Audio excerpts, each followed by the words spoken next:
የከስተም ሰርቪሱ የትራንስፖርትና የሎጂስቲክስ ቀልጣፋ አይደለም። ትራንስፖርት በጣም ውድ ነው። ሌብነት እስካለ ድረስ ሌብነት እስከገነነ ድረስ በምንም መልኩ የሚፈለገው ውጤት ማምጣት አይቻልም። በዓለም ባንክ የሀብት ዝርዝር ውስጥ ግን ውሃ እንደ ሀብት አይቆጠርም። ጦርነት ስናደርግ እንዴት ባላመረት ነው ነገር እንዋጋለን። ጨርቃ ጨርቅ ጥጥን ብንወስድ ወደ 60% ከውጭ ነው ያመጡት። ብረታ ብረትና ኢንጂነሪንግ የታወቀ ነው። 90%፣ 95%። ፋርማቲካል ኢንዱስትሪ ለዚህ ነው። ታዲያ የትኛው ነው ያለ? አሁን ሰሞኑን የኢራንን ብንመለከት እንግዲህ ኢራን ራሷን እየመከተች ያለችው ወይንም ጦርነቱ የተነሳበት ምክንያት የምርት ጉዳይ ነው። በተለይ ሀገር ውስጥ የግል ባለ ሀብቱ አምራች ኢንዱስትሪው ላይ የገባው ዝም ብሎ መሬት ብቻ ለመውሰድ ይመስላል። አጥሮ ያስቀምጣል። ተቀብሎ አማራ ክልል ላይ ይወስዳል፣ ኦሮሚያ ክልል ላይ ይወስዳል፣ አዲስ አበባ ላይ ይወስዳል፣ እያጠረ ያስቀምጣል። ምን ያክሉ ነው ወደ ስራ የገባው? ብረት ኢንዱስትሪውን ያላሳደገ አገር የአምራች ኢንዱስትሪው አያድግም የሚል ሀሳብ አለ።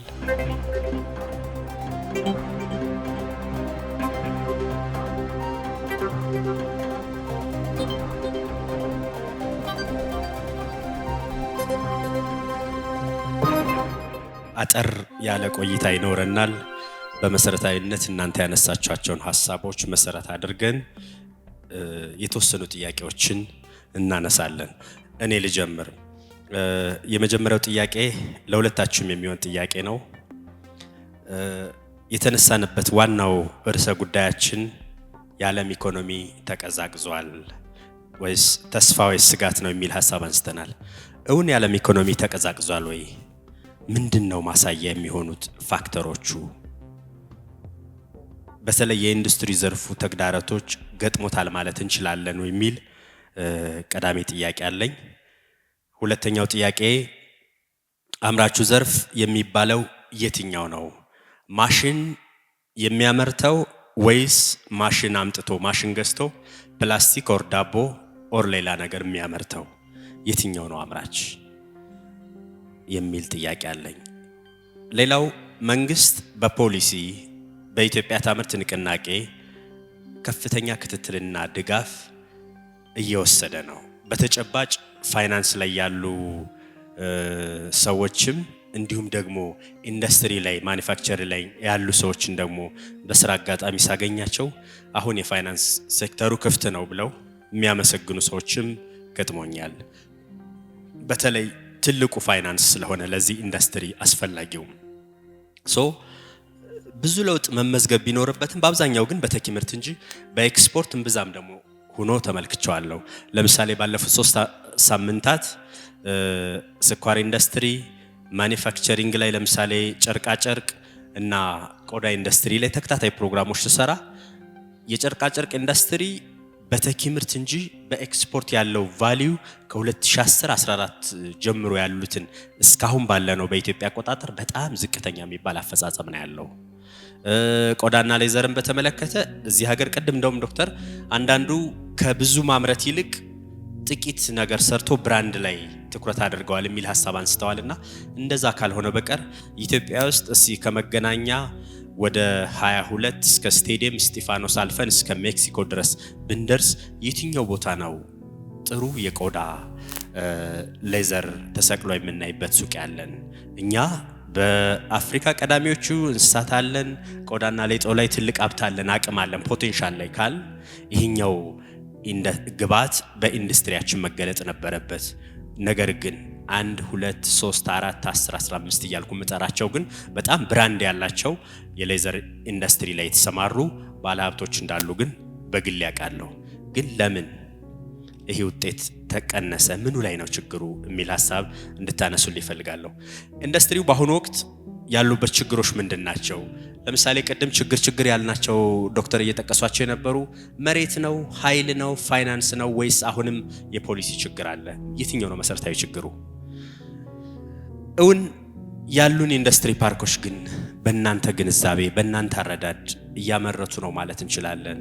ለምሳሌ አውሮፓ ገበያ ላይ የሐዋሳ ኢንዱስትሪ ፓርክ በጨርቃ ጨርቅ ትልቅ ብራንዱ ይታወቃል ዓለም ገበያ ላይ። ነገር ግን እውን አሁን እንደዛ በዛ ልክ እያመረትን ነው ወይ? በተለይ ኢንዱስትሪ ፓርኮች ላይ እኔ ትልቅ በጀት ወጥቶባቸው የተሰሩ ኢንዱስትሪ ፓርኮች ናቸው፣ ግን ባላቸውና ፈሰስ በተደረገባቸው ገንዘብ ልክ ፋንክሽናል ናቸው ወይ የሚል ጥያቄ አለኝ።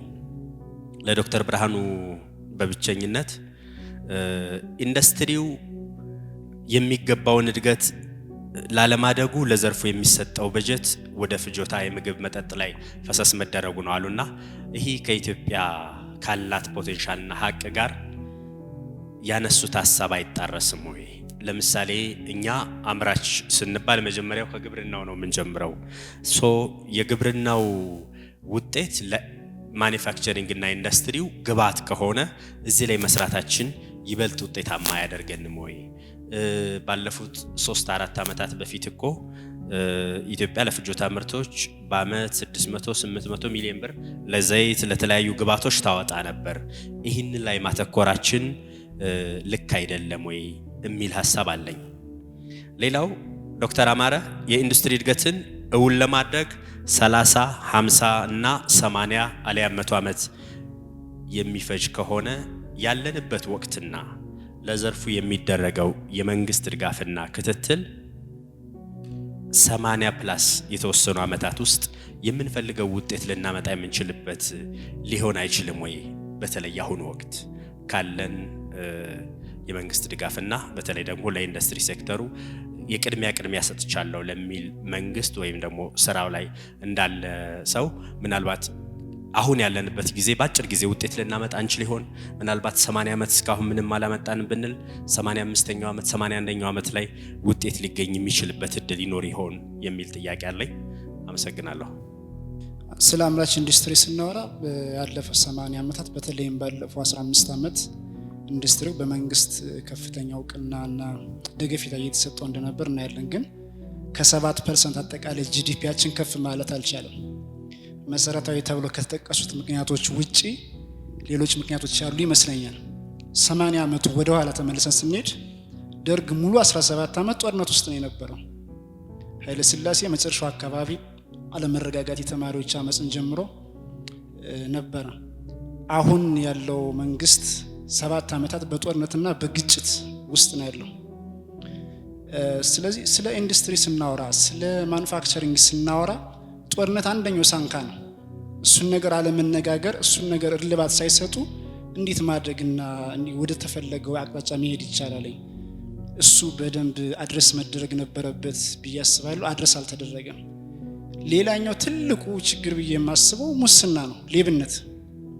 ሌብነት እስካለ ድረስ፣ ሌብነት እስከገነነ ድረስ በምንም መልኩ የሚፈለገው ውጤት ማምጣት አይቻልም። ማሌዥያ ሳይት ስለተደረገ እሱን ልውሰድ። ማሌዥያ ምንድን ያደረጉት? የመጀመሪያው እኮ የሄዱበት ሜሪቶክራሲ ነው አፕላይ ያደረጉት። እውቀት መር አካሄድ ነው የተከተሉት። እኛ ካድሬ መር ነው ነገሮችን በሙሉ አፖይንት የሚደረገው ሰውዬው ከካድሬ ነው። ፎርድ ኢንጂነሪንግ የተመረቀን ሰውዬ ወስደህ የኒውክለር ምናምን ስታረገው ነገር እየሙቷል። በቃ እያንዳንዱን ዘርፍ በተማረበት ስንት ወጣት ባለበት ሀገር ላይ እውቀትን መር ያልሆነ አካሄድ ይሄድ እንዴት ነው ኢንዱስትሪያላይዜሽን እውን ማድረግ የሚቻለው የሚል ጥያቄ ሌሎች ነበሩ። ከጊዜ አንፃር ላስቀራቸውና ድጋሚ ጊዜ ከተሰጠኝ እመለሳለሁ። ቴንክ ዩ። እሺ፣ አመሰግናለሁ። በመጀመሪያ ዋሊያ ፐብሊሽንግን ወይም ዋሊያ ቡክስን እንደዚህ አይነት ሃርድ የሆነ ኢሹ በማንሳቱና እንድንወያ በፈቀዱ በመጀመሪያ አመሰግናለሁ። እኔም የተወሰኑ ማየት ይቻላል ብዬ አስባለሁ። ከኢምፔሪያል ሪጅም ጀምሮ 4% ለጂዲፒ የነበረው ኢንዱስትሪ በደርግ ዘመን 0% ገብቶ ነበር። አብዛኛው በኢምፔሪያል ሪጅም የነበረው ለሚሊተሪው አገልግሎት እንዲውሉ ተደርጎ ለጂዲፒ የነበረው አስተዋጽኦ 0% ደርሶ ነበር ኢንዱስትሪው። ፒአርዲኤፍ ከ83 እስከ 99 ደግሞ ወደ 4.7 ነበረ ማርኬት የጂዲፒ ማርኬት ሼር የነበረው። ከ2000 እስከ 2010 ዓመተ ምህረት ደግሞ እስከ 7% ደርሶ ነበረ ኢንዱስትሪው። ከ2010 በኋላ ደግሞ መልሶ ወደ 4% ነው እስከ 2025 ድረስ ያለው ማለት ነው። ላስት ይር ነው ድጋሜ ጨምሮ ኢንዱስትሪው ወደ 40% ከፍ አለ የሚል ነገር አይቻለው ትናንትና። እኔ ግን ትልቁ ወንድም ያንስቶታል ሶስት ነገሮችን ለዚህ እንቅፋት ናቸው ብዬ አስባለሁ። ዶክተር አማረም ዶክተር ብርሃኑም ካነሱት አንደኛው ሰስተይነብል ኢንዱስትሪ ፖሊሲ ነው። ኢንዱስትሪ ፖሊሲ መሬት ወርዶ ያየሁት እኔ 2010 አካባቢ ነው። እሱንም በሰነድ ተደግፎ ውጤቱንም አምጥቶ አይተነዋል። ሴክተሮችን ለይቶ ሴመንት ኢንዱስትሪ ላይ፣ ፋርማቲካል፣ አግሮ ኢንዱስትሪ ላይ በሚል ኢንዱስትሪ ፓርኮቹም ዩሮ ቦንድ ዓለም አውሮፓ ባንክ ላይ አቅርበን ከዛ ባገኘነው በጀት ነው ኢንዱስትሪ ፓርኮችንም የገነባ ነው። ስፔሻሊ ኢኮኖሚ ዞኖችንም ገብተን 70% የደረሰው ማለት ነው። ከዛ በኋላ የመቀዛቀዝም ነገር አለ። እኔ ትልቁ ግን እንቅፋትም ብለው አንደኛ ሰስተይነብል ኢንዱስትሪያል ፖሊሲ አገሪቷ ላይ አለመኖር እንደ ትልቅ እንቅፋት ነው። ይሄም የተወሰነ ሃይላይት ቢደረግም ግን ዲፕሊ ሲገለጽ አላየውም። ዋናው ግን ፒስ ኤንድ ሴኩሪቲ ነው። ከ2010 በኋላም ከ6% ወይ ከ7% ወደ 4% ዝቅ ያለበት ምክንያት አገሪቷ ላይ የነበረው የኢንስቴቢሊቲ ምክንያት ሐዋሳ ኢንዱስትሪ ፓርክ፣ ኮምቦልቻ፣ መቀሌም ያሉት ታዋቂ ካምፓኒዎች አገሪቱ ለቀው ነው የሄዱት እና ይሄ ያለመነሳቱም ትልቅ ነገር ነው እና የማርኬት ሼሩን ዝቅ እንዲያደርገው አንደኛው ይሄ ነው ብዬ አስባለሁ። ሌላው ኢንዱስትሪያል ፋይናንሲንግ ነው። ኢንዱስትሪያል ፋይናንሲንግ ስፔሻሊ ሚድል ኤንድ ስሞል ላይ ያሉት አብዛኛው ኢትዮጵያ ውስጥ ያሉ ባንኮች እዛ ሴክተር ላይ ነው ለላይት ኢንዱስትሪዎች ነው የማበደር አቅማቸው እንጂ ሃርድ ኢንዱስትሪዎች ላይ የማበደር አቅም የላቸው። ሜቢ ከውጭ ቢገቡ ባንኮች ወደፊት ሲገቡ ሊስተካከል ይችላል እንጂ ኢንዱስትሪያል ፋይናንሲንግ ኦልሞስት የለም። ፉድ እና ቤቨሬጅ ላይ ነው የማበደር አቅም ያላቸው አሁን ያሉ ኢንዱስትሪዎችና ይሄም አንዱ እንቅፋት ነውና በደንብ ሲገለጽ ስላላየውና የፒስ ኤንድ ሴኩሪቲ እና የኢንዱስትሪያል ፋይናንሲንግ ግን ስላልተካተተ አንድ ነገር ድብትሩ ብዬ ነው። አመሰግናለሁ። እሺ ሁለት ጥያቄዎች ነበሩን፣ ግን ያው አንዱ ስለተጠየቀ እሱን አልፈዋለሁ። ምን ያህል የውጭ ሀገር አበዳሪዎች ለምሳሌ እንደ IMF ያሉት አሁን ለተነሳው ለአምራች ኢንዱስትሪው ምን ያህል ነፃነት ይሰጣሉ? ምን ያህል ኢንተርፌስ ምን ያህል ያደርጋሉ? ያ እድል ነው ወይስ አደጋ? ገንዘቡን እናገኛለን፣ ግን አምራች ኢንዱስትሪ ላይ አገሪቷ በምትፈልገው መንገድ ያንን የማዋል መብቷን መጠቀም ምን ያህል ትችላለች የሚለው ነው። ሌላው በቃ የሜሪት ቤዝድ የሆነ ነው ወይ? አሁን ለምሳሌ በኤትኒክ ፌዴራሊዝም አይዲዮሎጂ ላይ ነው ያለ ነው እና ሜሪት ቤዝድ የሆነ አሰራር ከሌለ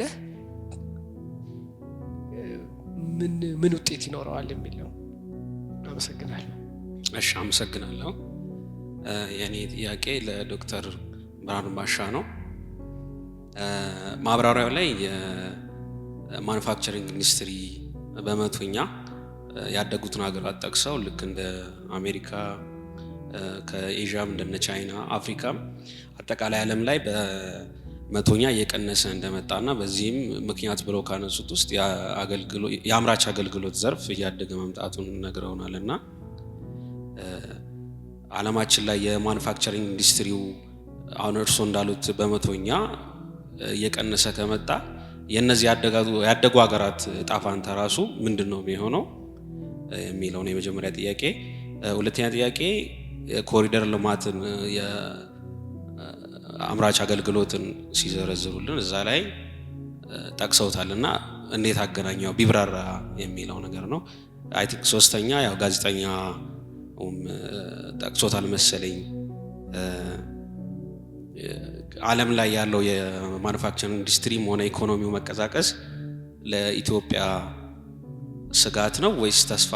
እሱም ቢመለስ የሚል ነው። አመሰግናለሁ። እሺ፣ እናመሰግናለን። ወደ መልሶቹ እንሄዳለን።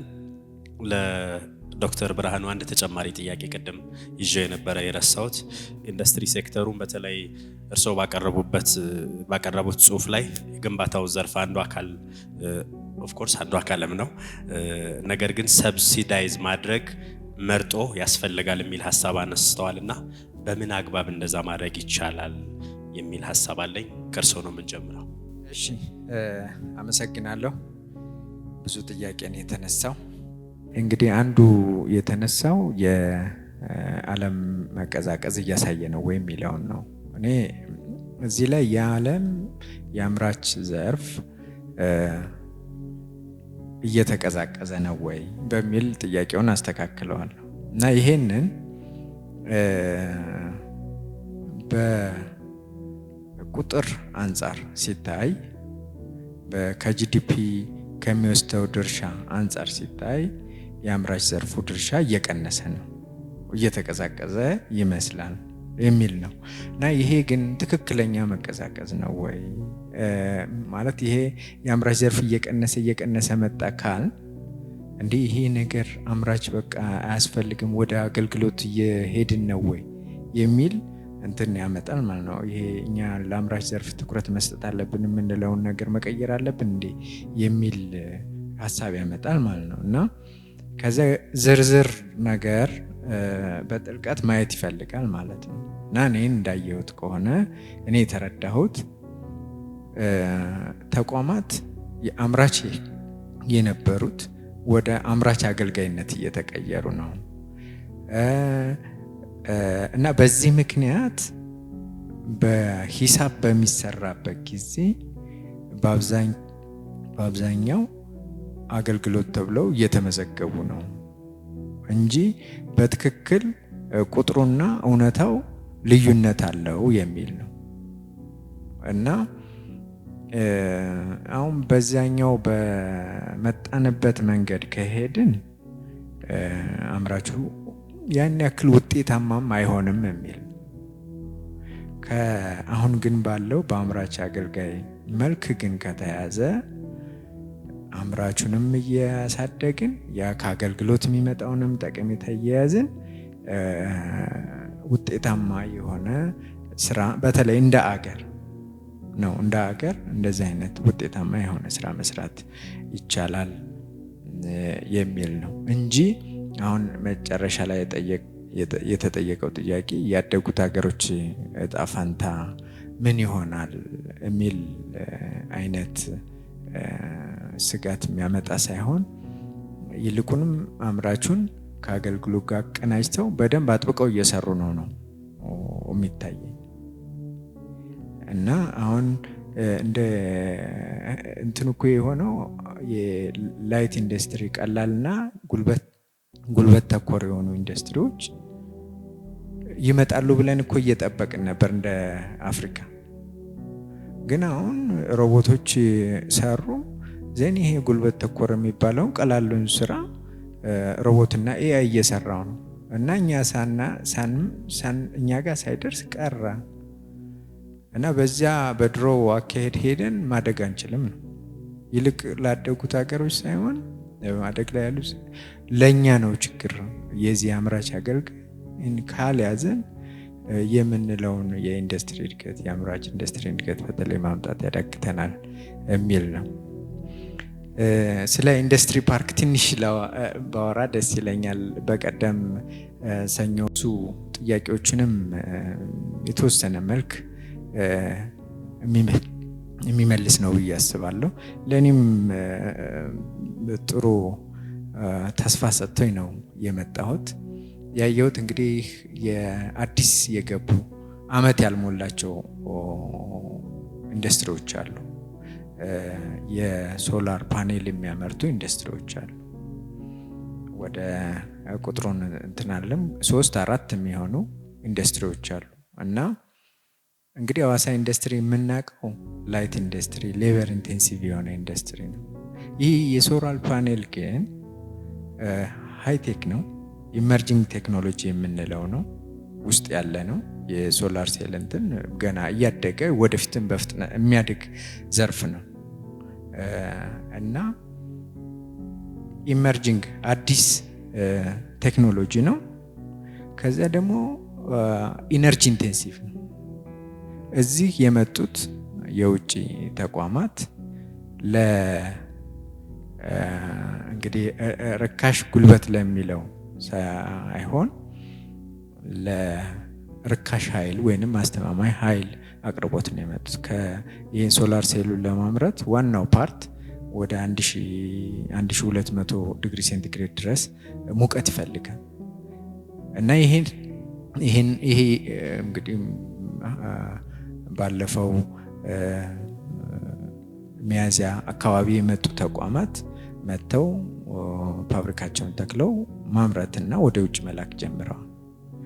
እና ይሄ ከዚህ ከቀላል ከምንለው ምናልባት ወደፊት ብዙ ርቀት ላይ ወስደን ይችላል ከምንለው ዘርፍ ወደ ኢመርጂንግ ቴክኖሎጂ አዳዲስ ቴክኖሎጂዎች መምጣት እና ከዚያም አልፎ ደግሞ ሪሊ አሁን የርካሽ ጉልበት የኛ መወዳደሪያ ነው።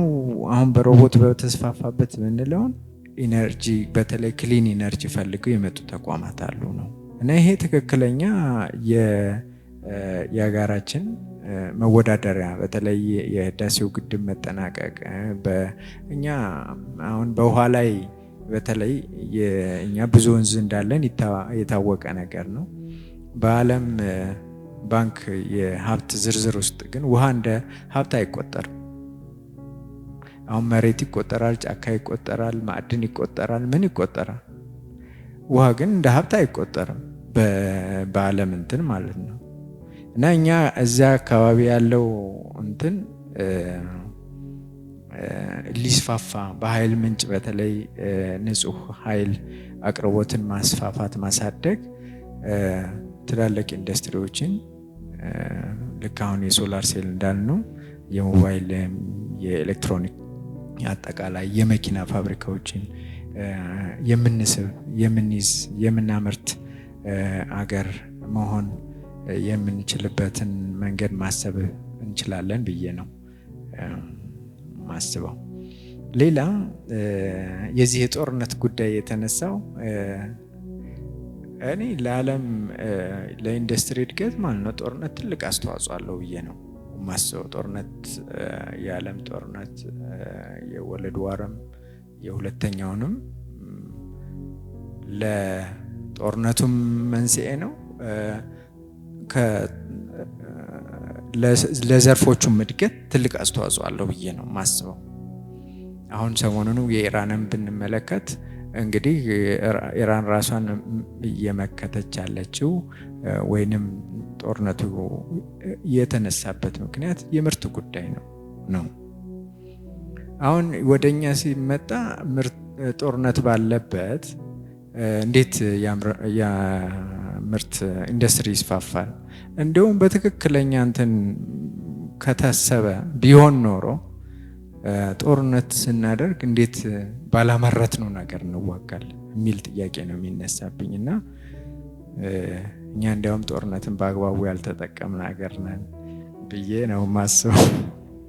ሌላ የማነሳው የዚህ የባንኮች የተባለው ባንኮች አቅም የላቸውም ትልልቅ እንትን ለመስጠት የሚል ትልልቅ ፕሮጀክት በማሰብ እና በማቀድ እኔ ትልልቅ ፕሮጀክት የፖለቲካ እንትኑ ይበዛል ብዬ ነው የማስበው። አሁን አንድ ምሳሌ ነው የምሰጠው የብረት ኢንዱስትሪ ነው። ብዙ የሚታወቅ ነው። የኮሪያ ከጃፓን በካሳ መልክ ትልቅ የብረት ኢንዱስትሪ በማቋቋሟ ለሌላው ኢንዱስትሪ ግብአት የሚሆን የብረት ምርት ማምረት በመቻላቸው የአምራች ዘርፋቸውን አሳድገዋል የሚል ነው። ከኛ ከህዳሴ ግድብ ዋጋ የሚበልጥ ነው የሚስተካከል ነው የነሱ የብረት ኢንዱስትሪ ማለት ይቻላል። ግን አሁን በቃ የዚህ ብረት ኢንዱስትሪውን ያላሳደገ አገር የአምራች ኢንዱስትሪው አያድግም የሚል ሀሳብ አለ። አሁን ግን የአሜሪካ የብረት ኢንዱስትሪ ኦልሞስት እየተዘጋ ነው። የቻይና የኮሪያም የራሱ ከአቅም በታች ነው የሚሰሩት። አሁን እዚህ ብረት ከማምረት ከቱርክ ማምጣት በጣም ቀላል ነው፣ በጣም ርካሽ ነው፣ በጣም ያዋጣል።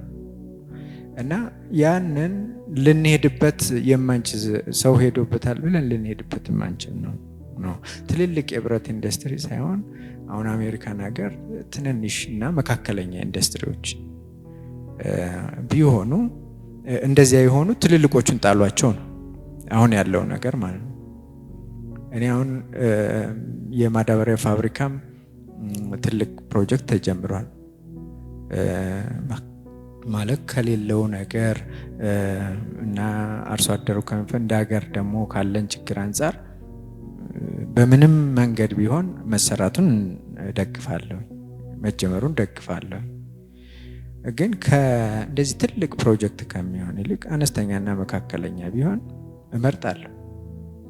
እና ባንክ የሚባለው ስንል ትልቅ ነገር ስንል ገንዘቡም አይኖርም። ከዛ በኋላ ራሱ እርስ በርሱ ተቆላልፎ ከዛ ስንጠብቅ እሱን አንድ ነገር 2 ነገር ወይ 5 ነገር እያየን ምንም ሳንሰራ ጊዜው ያልፋል የሚል እምነት ነው ያለኝ። ሌላ ይሄ የአይኤምኤፍ የሚለው ይሄም እኔ የኛን የማደግ እንደ ሀገር የማደግ የመለወጥ አይኤምኤፍ ነው የሚወስነው፣ ወርልድ ባንክ ነው የሚወስነው የሚል ሀሳብ ያለው ይመስለኛል። እኛ ለራሳችን ካላወቅን እነሱ የሚያስቀምጡት ነገር ሊወስነው ይችላል። እሱን መካድ አልችልም፣ አይገባም። ግን ማደግን በተመለከተ የምንወስነው እኛ ነን፣ የሚያሳድገውን መንገድ ማለት ነው። እና እናንተ እንድታድጉ የአምራች ኢንዱስትሪውን ይሄን ይዛችሁ በዚህ አድርጋችሁ ብለው እነሱ ቢሉን እንኳን ማለት ነው ጥፋቱ የራሳችን እንጂ የነሱ ሊሆን አይችልም ብዬ ነው ማስበው። ከኮሪደር ልማቱ ጋር እንዴት አያያዝከው የሚል ነው። ይሄን ደግሜ ለማንሳት ካልሆነ በጽሁፍ ላይ ሳቀርብ ግልጽ ያረኩ መስሎኛል። የኛ ምን ነው በአምራች ዘርፉ በሆነ ብለን እንላለን፣ ግን ማስተሳሰር ይቻላል። ተጻራሪ ነገር አይደለም። እንደ ተጻራሪ ነገር ይሄኛው ቀርቶ ይሄኛው ቢሆን ከምንል ይልቅ ይሄን ስንሰራ የአምራች ዘርፉን እያሳደግ መስራት እንችላለን የሚል ነው። በተለይ የአምራች አገልጋይ ዘርፍ የምንል ከሆነ አብረን ሁለቱንም ማሳደግ እንችላለን። እንደ አገር ልንከተለው የሚገባ የተቋማት ግንባታ አካሄዳችን ይህን የአምራች አገልጋይ ምን ያክል ምርት ይዘት አለው? አሁን ግንባታ ሲባል እሺ የኮሪደር እንሰራለን፣ ግን ምን ያክል የምርት ስርዓት ይኖረናል? ከኮሪደሩ በተጨማሪ ማለት ነው። ከአገልግሎት ግዢ ከምናካሄደው በሳይት ከሚሰሩት በተጨማሪ ወደ ምርት ልንቀይረው ምን ልናደርግ እንችላለን ተብሎ ሊታሰብ ይገባል ነው። የዲጂታሉ የሚያነሳሁት ዲጂታል በጣም እየተስፋፋ ነው ከምናስበው በላይ ማለት ነው። ከቁጥጥር ውጭም በሆነ መንገድ ማለት ነው፣ መግታትም በማይቻልበት ደረጃ። ግን ይህን ስናደርግ እንዴት አድርገን አብረን ይህ እያደገ ያለውን ነገር እንደ ጦር ወይንም እንደ ክፋት ሳይሆን ይህንን እንዴት ለአምራች ዘርፉን ማሳደግ እንጠቀምበት የሚል ጥያቄ ማንሳት፣ በዚያ መልክ መሄድ ያስፈልጋል የሚል ነው። ይሄ ሰብሲዲ ያልከው እንትኑን እኔ የግንባታው ዘርፍ ቅድም ስታነሳ የመቆም ነገር አለው የሚለውን እርግጠኛ አይደለሁኝም። እሱን ማረጋገጥ ያስፈልገኛል። ግን ይሄ መደጎም አለበት የሚል ሀሳብ ሳይሆን ለማንሳት የፈለግኩት የአምራችና የአገልግሎት ይዘትን መለካት የቅድሚያ ጉዳይ ሊሰጠው ይገባል። ተቋም ስንል ዘርፍ ስንል አገልግሎትን ማልን ግብርና ማልን ወይንም ግንባታም ማልን አገልግሎትና ምርት አይነጣጠሉ አብሮ ነው የሚኖሩት የሚል ነው። እና እነኚህን ነገሮች ከለካን የሌለው እንዲኖረው ያለው ደግሞ እንዲያጠናክሮ እንዲሄድ ለማድረግ የፖሊሲ ድጋፍ ሊያስፈልገው ይችላል። በተለይ ፈጣን ውጤት ሊያመጡ የሚችሉትን መለየትና በዛ ላይ ትኩረት ማድረግ ያስፈልጋል የሚል ጥቅል ሀሳብ ነው ለማንሳት የፈለግኩት። ሌላ ይሄ የአንድ አብርሃም ካነሳው የምግብ የመጠጥ ኢንዱስትሪዎች ላይ ትኩረት ካላደረግን እንዴት እናድጋለን የሚል እንግዲህ እኔ አሁን ያየኋቸው ጥናታዊ ጽሁፎች ሞር ግንባር ቀደም ወደሆኑ ቴክኖሎጂዎች ላይ ትኩረት ያደረጉ ሀገሮች ገበያቸውን እያሰፉ ምርታማነታቸውን እያሳደጉ መጥተዋል። ያላቸውንም አድቫንቴጅ የጥሬ ዕቃም ሊሆን ይችላል፣ ገበያም ሊሆን ይችላል፣ በአግባቡ መጠቀም ችለዋል የሚል ነው እንጂ እሱን ሙሉ እንተው አይደለም። እና እንግዲህ ከዚህ ፒያሳ ለመሄድ አንድ መንገድ ነው ያለው ልንል አንችልም። መዳረሻችን እድገት ነው የሚሆነው፣ ግን መንገዳችን አቋራጩ የትኛው ነው የሚለውን ነገር ነው ለማንሳት ለመነጋገር የፈለጉ ማለት ነው። አመሰግናለሁ። እናመሰግናለን ዶክተር አማረ ወደ እርስዎ እንምጣና ዶክተር ያነሷቸውን ሀሳቦች ብቻ አልፈው እርስዎ የሚመለከቱትን ነጥቦች እናንሳ። እሺ፣ አመሰግናለሁ ለጥያቄዎች። አንድ የተወሰኑትን ብቻ ምናልባት አንደኛው የአምራች ኢንዱስትሪ የሚባለው የትኛው ነው የሚለው በዓለም አቀፍ የኢንዱስትሪ ክላሲፊኬሽን መሰረት የአይኤስአይሲ የሚባለው እያንዳንዱን ዘርፍ ዲፋይን አድርጎታል። ኮንስትራክሽን ምንድነው፣ አምራች ምንድነው፣ ግብርና ምንድነው የሚለው ኢንተርናሽናል ስታንዳርድ ፎር ኢንዱስትሪያል ክላሲፊኬሽን የሚለውን ማለት ነው አይኤስአይሲ። ስለዚህ አምራች ኢንዱስትሪ ዴፊኒሽን እዚያ ማየት ይቻላል። በጣም ሰፊ ነው ስኮፕ። ስለዚህ የኢትዮጵያ ስታቲስቲክስ ኤጀንሲም ሌሎችም ይህንን ትርጉም የወሰዱት ከዛ ነው፣ የአምራች ኢንዱስትሪ የሚለው ማለት ነው። በጥቅሉ የሜካኒካል፣ የፊዚካል፣ የኬሚካል ምርቶችን የሚያመርት ጥሬ ዕቃን ወደ ምርት የሚቀየር ሰሚ ሜካኒካልንም ሙሉ ሜካኒካል ሲስተም ተጠቅሞ ማለት ነው። ምክንያቱም አንዳንዴ ወደ ታች ስንወርድ በማይክሮ ሌቨል በስሞል ሌቨል ያሉ አምራቾችን ኢንክሉድ ለማድረግ ማለት ነው። ሰሚ ሜካኒካል እና ሜካኒካል የሚለውን አውቶሜሽን የሚለውን ደግሞ ያጠቃልላል። በአጠቃላይ በእኛ ሀገር ኮንቴክስት እንግዲህ ወደ 6 ንዑስ ዘርፎችን የያዘው አምራች ኢንዱስትሪ፣ አንደኛ የጨርቃ ጨርቅና አልባሳት፣ ሁለተኛ የቆዳና ቆዳ ውጤቶች ኢንዱስትሪ፣ ሶስተኛው ምግብና መጠጥ፣ የምግብም የአጠቃላይ መጠጥ እንትኖች በሙሉ እዛ ውስጥ ነው ያሉት ማለት ነው። አራተኛው የኬሚካልና ኮንስትራክሽን ነው ዘርፍ፣ አምስተኛው የብረታ ብረትና ኢንጂነሪንግ፣ ስድስተኛው የፋርማቲካልና ሜዲካል ኢንዱስትሪ ናቸው። እነዚህ 6ቱ በሙሉ በአምራች ኢንዱስትሪ ውስጥ ያሉ ናቸው፣ የሚያመርቷቸው ምርቶች በሙሉ ማለት ነውና ይህንን ታሳቢ ያደረገ ነው። ሌላው መንግስት የሚወስዳቸው አንዳንድ የማስተካከያ ስራዎች አሉ፣ እየተሰሩ ያሉ ስራዎች አሉ። ለምሳሌ የፋይናንስ በኩል ከዛም ባለፈ ደግሞ አንዳንድ ኤክስፖች ይደረጋሉ።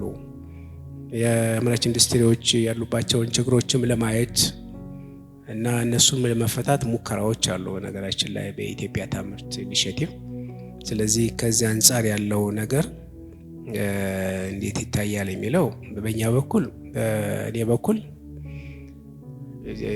ቅድም እንዳነሳሁት ነው። የኢትዮጵያ ታምርት ፕሮግራም አሪፍ ነው። ምክንያቱም ቢያንስ ለባለድርሻ አካላት አምራች ኢንዱስትሪው ላይ ድርሻ ላላቸው አካላት ግንዛቤ ይፈጥሯል። ትልቁ ስራ የመጀመሪያው ፌዝም እንዲያውም ግንዛቤ መፍጠር ነው በነገራችን ላይ የዚህ ኢኒሼቲቭ። ከዛ ቀጥሎ ችግሮችን መፍታት ነውና ምናልባት እዛ ጋር በኢትዮጵያ ታምርት ፕሮግራም ላይ ወደፊትም መታየት ያለባቸው የማስበው ችግሮች ዘላቂ መፍትሄ ነው የሚያስፈልጋቸው።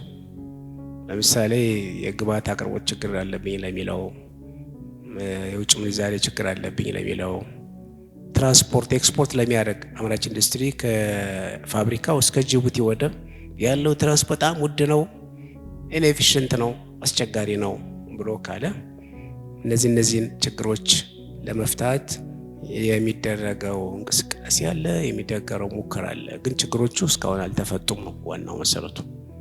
ስለዚህ በተለይ የውጭ ባለሀብት በጣም ኤክስፖርት ስለሚያደርጉ የውጭ ባለሀብቶች በተደጋጋሚ የሚያቀርቡት ችግር የካስተም ሰርቪሱ ቀልጣፋ አይደለም። የጉምሩክ አገልግሎቱ የትራንስፖርትና የሎጂስቲክስ ቀልጣፋ አይደለም። ትራንስፖርት በጣም ውድ ነው። ኤክስፖርት ለማድረግ ከዚህ ጅቡቲ ለማድረስ የምንከፍለው ገንዘብ ከዛ ከጅቡቲ በኋላ ወደ የሚሸጥበት ሀገር ያለው ያንሳል እያሉ ብዙ ችግሮችን ነው የሚያነሱት። እና ሙከራዎች የሉም አይደለም፣ ኢፈርቱ የለም ለማለት አይደለም። ኢፈርቶች አሉ፣ ሙከራዎች አሉ፣ ስራዎች አሉ። ግን በሚፈለገው ደረጃ ውጤት እስከሚያመጡ ድረስ እኮ ነው መሄድ ያለብን። ታሳቢ የሚደረገው እሱ ነው። ፈታኝ ችግሮችን ያው ቅድም ማስቀምጫቸዋለሁ፣ ብዙ ናቸው። ያው ከነዚያ ውስጥ ግን እኔ እንደ ቀዳሚ ብዬ ማስቀምጠው አንደኛ ቢያንስ ዊዝን ተሪጅም አሁን ባለው የመንግስት አወቃቀር ራሱ የፖሊሲ ኢንኮንሲስቴንሲ ወይም ደግሞ የፖሊሲ አለመናበብ የሚባለው ነገር መቅረት አለበት። አንዱ ዘርፍ ለማደግ የሆነ ስትራቴጂ ፖሊሲ አወጥቶ በዚህ ሄዳለሁ ይላል፣ ሌላው ደግሞ እሱን የሚጎትት ነገር ይወጣል። እና ይሄንን ለማስተካከል መንግስት ይሄን ችግር አይቶት በአዋጅም አወጥተዋል። ግን እሱ እንዴት ተግባራዊ ይደረጋል የሚለው ላይ ነው ችግሩ። እንዴት ተግባራዊ ይደረጋል የሚለው ለምሳሌ የግብርናና የአምራች ኢንዱስትሪ ሁለቱ ተቋማት በጋራ ነው መስራት ያለባቸው። የጋራ እቅድ ነው የሚኖራቸው የሚገባው። የአምራች ኢንዱስትሪው ስንዴ ይሄን ያክል ፈልጋለሁ፣ ገብስ ይሄን ያክል ፈልጋለሁ፣ ጥጥ ይሄን ያክል ፈልጋለሁ። ማን ጋር ያለው? ግብርና ጋር ያለው። ስለዚህ ግብርና እነዚህን እቅዶች ሲያወጣ ክሮፕስና የቅባት እህሎችን ለማምረት እቅድ ሲያወጣ አብሮ ነው መስራት ያለባቸው። ምክንያቱም ምን ያክል የምግብ ዘይት ፋብሪካዎች አሉት የሚያውቀው አምራች ኢንዱስትሪው ነው። አንድ የምግብ ዘይት ምን ያክል በአመት ምን ያክል ያስፈልገዋል አምራች ኢንዱስትሪው ጋር ነው ያለው። ሁለቱ ተናበው ካልሰሩ አይሆንም። የመጀመሪያ ለምሳሌ እንደ ምሳሌ የምንወስደው ማለት ነው አይ ቲንክ አድሊ የሚባለውን ፕሮግራም እኔ በግሌ በጣም አፕሪሼት ማድረገው ለዚህ ነው። ግብርና መር የኢንዱስትሪ ልማት ስትራቴጂ ማለት በግብርናው ላይ ሁለቱ ዘርፎች ተደጋግፈው ነው ማደግ ያለባቸው። ስለዚህ ግብርናውም ለምሳሌ አንደኛው የግብዓት ችግር እኮ ስናወራ ያለፉት 35 ዓመት ግብዓት ችግር አልተፈታም ካል በተለይ የመጀመሪያዎቹ ሶስቱ ዘርፎች ከግብርና ነው የሚያገኙት። ጨርቃጨርቅና አልባሳት፣ ምግብና መጠጥ፣ ቆዳና ቆዳ ውጤቶች። ይህ ማለት ነው ኢምፕሊኬሽኑ ግብርናው አልዘመነም፣ ምርትና ምርታማነቱ አላደገም ማለት እኮ ነው። ስለዚህ በጣም ጥብቅ ትስስር ያላቸው የመንግስት ተቋማት አብረው ካልሰሩ ፌር ያደርጋል የሚለውን ነገር አንድ ጉዳይ አድርገን እንወሰደው።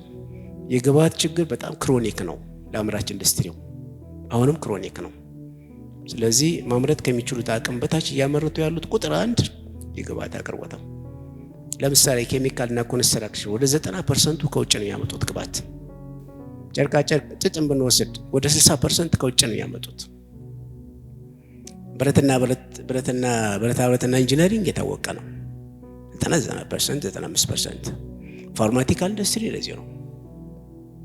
ታዲያ የትኛው ነው ያለ ነው? ከዚህ አንጻር በጣም ክሪቲካል ነው፣ ክሮኒክ ነው። ይህ ማርኬት ፌለር አለ ምለው ለዚህ ነው። እኔ እዚህ ላይ የግብዓት አቅርቦት ላይ ማርኬት ፌለር አለ። ሶ the government should intervene ነው። ኢንተርቬንስ ሲያደርግ ወይ የግሉን ዘርፍ ያበረታታል ይደግፋል፣ ወይ ራሱ ይገባበታል ማለት ነው። እስከ ገበያ ክፍተትን መንግስት መሙላት ካልቻለ ይቀጥላል ችግሩ ማለት ነው። ስለዚህ ከዚህ አንጻርም ይሄም ሌላኛው ትኩረት የሚሻ ክሪቲካል ኢሹ ነው። የፋይናንስ ጉዳይ አሁን ባለፉት ቅድ አመታት እያየ ነው ነበርና ለአምራቹ ለግብርናው የገንዘብ ተቋማት ብዙ ገንዘብ ማበደር አለባቸው ብሎ የተቀመጠው እንዳቅጣጫ፣ በተግባር ግን በጣም ዝቅተኛ ነው። መጣውን ስለማላስታውሰው ነው። አይ ቲንክ ኢን ዘ ፊውቸር እና ሪፖርቱን እናቀርባለን። ይሄ የብድር አቅርቦት ኢቨን ሌሎች ሀገሮች እኮ በነገራችን ላይ ወለድ አያስከፍልም። አምራች ኢንዱስትሪውን ያለበትን ኮስት ኦፍ ፕሮዳክሽን ስለሚያውቅ ወጪው በጣም ከፍተኛ ነው፣ ትርፍ አያገኝም። እስከዚህ አንጻር ሲያበድሩ የወለዱ በጣም ዝቅተኛ ነው፣ ወይም ደግሞ ወለድ የለውም። እሱ ብቻ አይደለም ፋይናንስ አቅርቦቱ ከፍተኛ ነው። እዚህ ጋር እኮ ፋይናንስ አቅርቦቱም የለም፣ ፕላስ ደግሞ ወለዱም እንደሌላው 14%፣ 13% ከዛ በላይ ነው የምትከፍለው እንደሌላው ዘርፍ። እሱ አያስኬድም፣ አያዋጣም። የፋይናንስ ጉዳይም ክሪቲካል ነው። የባለ ሀብቱ ጥራት በተለይ ሀገር ውስጥ የግል ባለሀብቱ አምራች ኢንዱስትሪው ላይ የገባው ዝም ብሎ መሬት ብቻ ለመውሰድ ይመስላል። አጥሩ ያስቀምጣል ተቀብሎ አማራ ክልል ላይ ይወስዳል፣ ኦሮሚያ ክልል ላይ ይወስዳል፣ አዲስ አበባ ላይ ይወስዳል፣ እያጠረ ያስቀምጣል። እንዴ ምን ያክል ነው ወደ ስራ የገባው? ይሄ እኮ የጥራት አመላካች ነው። ስለዚህ እነዚህ ነገሮች አሁን እየጠሩ ምክንያቱም አሁን አንደኛ ነገር ወደ ስራ የገቡትን ችግር ያለባቸውን አምራች ኢንዱስትሪዎች አብቅተናቸው ጥሩ ስታተስ ላይ ካሉ እነሱ ራሳቸው አሪፍ ፕሮሞተር ናቸው። የውጭ ሀገር ያለው ውጭ ባለሀብቱ የውጭ ያለ ጓደኛውን ይስባል። ጥሩ የቢዝነስ ኢንቫይሮንመንት አለ። ነገር ግን አሁን ያለው አምራች ኢንዱስትሪ ውስጥ ማነቆ ከሆነ ያለው ወደፊትም እንዳይሄድ ችግር ወደ ኋላም እንዳይመለስ ችግር ካፒታል አፍሷል ከሆነ ግን ማንም ወደዛ ውስጥ ሊመጣ አይችልም ማለት ነው። ስለዚህ አይ ቲንክ መንግስት ይህን ተረድቷል። አምራች ኢንዱስትሪው ችግር ውስጥ መሆኑን አይቷል። ችግሮችን በተቻለ መጠን ለመፍታት ጥረቶች ይደረጋሉ፣ ግን ውጤቱ ገና ነው። ኢንዱስትሪያላይዜሽን በቅርብ ጊዜ በአጭር ጊዜ እውን ማድረግ ይቻላል ወይ? ቅድም የጠቀስኳቸው ናቸው እኮ ለምታስታውሱ ከሆነ ኢንዱስትሪያላይዜሽን እውን እንዲሆን ቅድመ ሁኔታዎች አሉ። ከነዛ ውስጥ አንደኛው የመንግስት ኮሚትመንት ነው፣ የፖለቲካው ኮሚትመንት ነው። ኮሚትመንት ካለ ማድረግ እንደሚቻል የሚያሳዩ ጉዳዮችም አሉ ቅድም እንደተጠቀሰው። ስለዚህ ፖሲብል ግን ምን ያክል ነው የምንሰጠው ትኩረት እና ምን ያክል ነው የምንሰራው ስራ፣ የባለድርሻዎች ቅንጅት ምን ያክል ትብብር ይመጣል ነው በአጭር ጊዜ ውስጥ። ስለዚህ እስካሁን የመጣንበት ትራዲሽን ተጽዕኖ ማድረጉ አይቀርም እና በቀላሉ ከአዙሪቱ መውጣት የሚቻል አይመስለኝም ለኔ። የተለየ ተአምር በተለየ ኮሚትመንት ካልሆነ በስተቀር ግን ተስፋ መቆርጥ አያስፈልግም። መታገል ያስፈልጋል፣ ማስረዳት ያስፈልጋል። የኢትዮጵያ ታምርት ፕሮግራም ብቻ ሳይሆን ሌሎች ፕሮግራሞችም ያስፈልጋሉ። ፎርዛት ማተር በአንድ ተቋም ብቻ የሚሰራም አይደለም። ቅድም እንደጠቀስኩላችሁ መንግስት ኮሚትድ ከሆነ እና ሌሎችም ባለድርሻ አካላት ከተሳተፉ፣ ምክንያቱም ባለድርሻ አካላት ከተሳተፉ ነው እውን የሚሆነው፣ ማድረግ ይቻላል። ደግሞ በነገራችን ላይ እኮ ይሄ ኢንዱስትሪያላይዜሽን እውን ማድረግ እኮ የአንድ ዘርፍ ብቻ ሳይሆን የሁሉም ዘርፍ መረባረብን ይጠይቃል። ግብርናው የራሱ ድርሻ አለው፣ ግብዓት በማቅረብ ትልቅ ድርሻ ነው። ስለዚህ ከዚህ ፐርስፔክቲቭ አይተነው ሁሉም ተባብሮ ከሰራ we can do it የሚለውን ነገር ማየት ይቻላል፣ መውሰድ ይቻላል። ዶክተር አማረን ከልብ እናመሰግናለን። አብዛኞቹ ሀሳቦች የተነሱ ይመስለኛል። ዶክተር የቀሩ ሀሳቦች አሉ? በጣም አሪፍ። በእኔ በኩል ምንም ያልተነሱ የምላቸው የሉም።